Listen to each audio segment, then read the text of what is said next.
कक्षा 9th गणित प्रश्नावली 2.1 प्रश्न तीसरा 35 घात वाले द्विपद का और 100 घात के एक पदी का एक एक उदाहरण देना है। द्विपद यानी कि जहाँ पर दो पद हो। 35 घात के एक द्विपद का उदाहरण क्या होगा? 35 घात के द्विपद का उदाहरण 2x की घात हमें कितनी लिखना है? 35। 2, 3, 4 कुछ भी लिख सकते हैं हम यहाँ पर। चर हो उसकी घात कितनी हो? 35 और प्लस 3 लिख दो, -4 लिख दो, या x की घात 35 -2 या 4x की घात 35 प्लस 7। कोई से भी इनके उदाहरण हो सकते हैं, अनंत कुछ भी लिख सकते हैं आप। दो पद होना चाहिए गिनती में, प्लस या माइनस में, और x की घात या y की घात या z की घात होनी कितनी चाहिए? 35 होनी चाहिए। तो 35 घात के द्विपद का उदाहरण क्या हो सकता है? ये भी हो सकता है, ये भी हो सकता है, ये भी हो सकता है, और बहुत सारे आप खुद भी लिख सकते हैं। 100 घात के एक पदी का उदाहरण लिखना है। एक ही पद हो, सिर्फ एक पद। जैसे ये द्विपद है, पर हमें कितना लिखना है? एक पद, और उसकी घात कितनी होनी चाहिए? 100। तो 100 घात के एक पदी का उदाहरण क्या हो सकता है?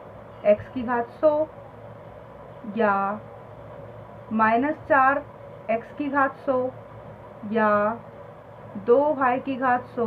इस तरह से कुछ भी लिख सकते हैं आप, सिर्फ एक पर x, y, z कुछ भी, उसके साथ कोई संख्या लिखना चाहे लिखें, पर घात कितनी होनी चाहिए उसकी? 100। और ये कितने हैं? एक ही पद है। यहाँ ये कितने पद हैं? द्विपद है। तो यहाँ द्विपद का उदाहरण था जहाँ घात 35 हो, और यहाँ एक पद का उदाहरण है जहाँ घात 100 हो। प्रश्न दूसरा है, निम्नलिखित बहुपदों में से प्रत्येक बहुपद की आपको घात बतानी है। बहुपद आपको दिया है 5x की घात 3 प्लस 4x की घात 2 प्लस 7x। यहाँ सबसे बड़ी घात जो चर की है वो आपको बतानी है, वही कहलाएगी बहुपद की घात। तो यहाँ सबसे बड़ी घात x की क्या दिख रही है? यहाँ 1, यहाँ 2, यहाँ 3। तो यहाँ बहुपद की घात क्या होगी? 3 होगी। यहाँ 4 - y², चर की घातांक। तो चर की घातांक यहाँ कितनी दिख रही है आपको? 2।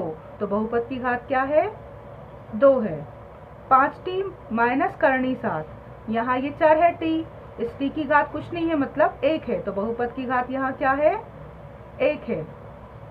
3, अब इसमें चर है ही नहीं, यहाँ सब में चर थे, यहाँ चर ही नहीं है। तो जब चर है ही नहीं तो उसकी घात कितनी होगी? 0 होगी। अगर आपको चर नहीं दिख रहा है तो वहाँ घात 0, चर है पर उस पर कोई घात नहीं चढ़ी है तो वहाँ घात 1 मानेंगे, और यहाँ तो घात दिख ही रही है 2। यहाँ सबसे बड़ी घात कितनी दिख रही है? 3। जो सबसे बड़ी होगी वो घात लेंगे।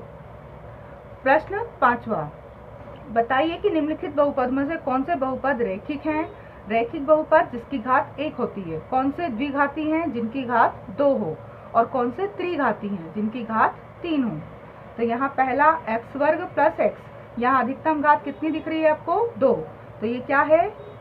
द्विघाती बहुपद है। यहाँ आपको x की घात कितनी दिख रही है? 3। तो ये क्या कहलाया? त्रिघाती बहुपद है। यहाँ y + y² + 4, यहाँ अधिकतम बड़ी घात कितनी है चर की? 2। तो यहाँ क्या हुआ? ये द्विघाती बहुपद है। 1 + x, यहाँ घात कुछ नहीं, मतलब 1 है। तो एक घात को हम क्या बोलते हैं? एक घाती ना बोलकर उसको क्या बोलते हैं? रैखिक। तो ये कैसा है?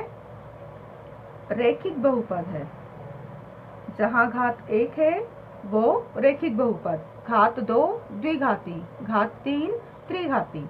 3t, t की घात कुछ नहीं, मतलब 1 है। तो ये भी क्या कहलाया? रैखिक बहुपद।